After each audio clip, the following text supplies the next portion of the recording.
Welcome back to Make Play Treasure. Today we're reading Kwanzaa Gets an A by Stephen C. Thedford.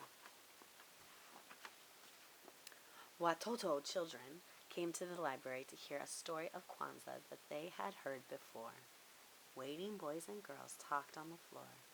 When the children saw the griot, storyteller, walk through the door, all the kids started to roar. The griot entered the children's reading area and looked around. He smiled at the children in their little town. The griot sat down, dressed in an African gown. "Do you want to hear how Kwanzaa got an A?" asked the griot. "Yes," screamed the watoto.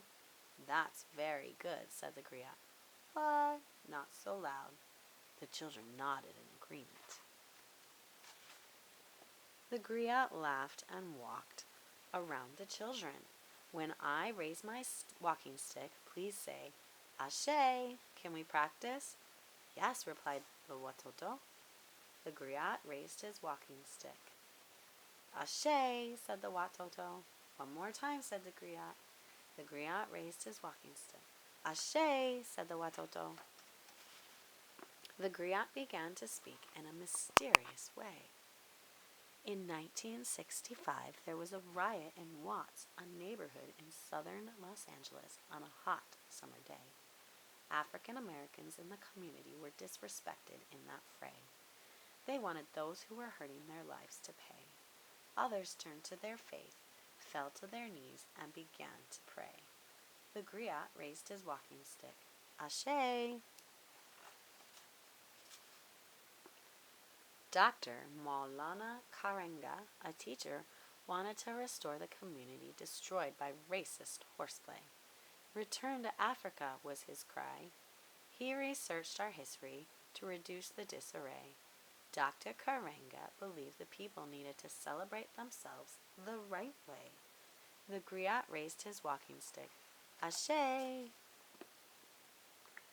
Dr. Karenga created a harvest festival similar to the Egyptian and Zulu, a cultural holiday.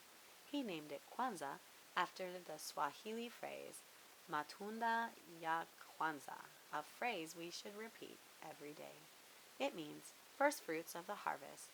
It is a time to renew and remember so we won't stray. The griot raised his walking stick. "Ashe!"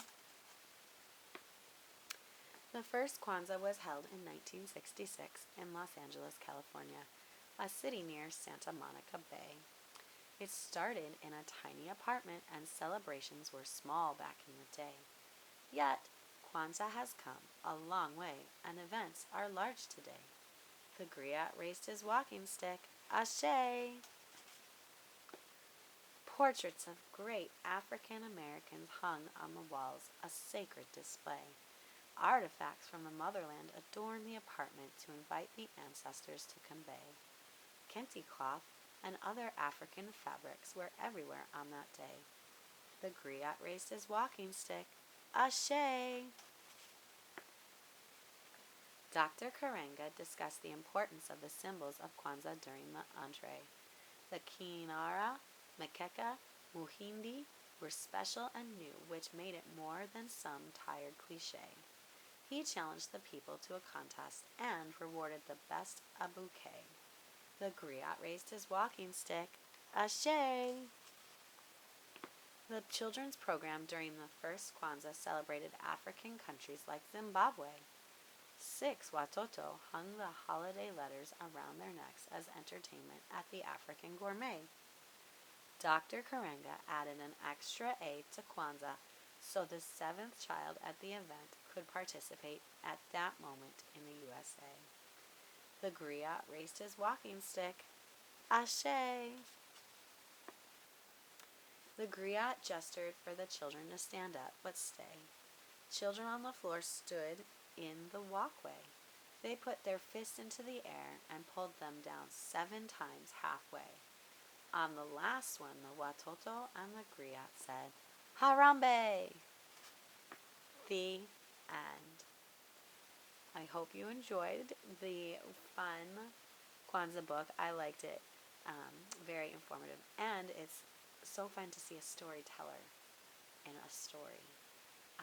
Remember to like and subscribe so you can keep up with all of our fun reading events and activities. And happy Kwanzaa!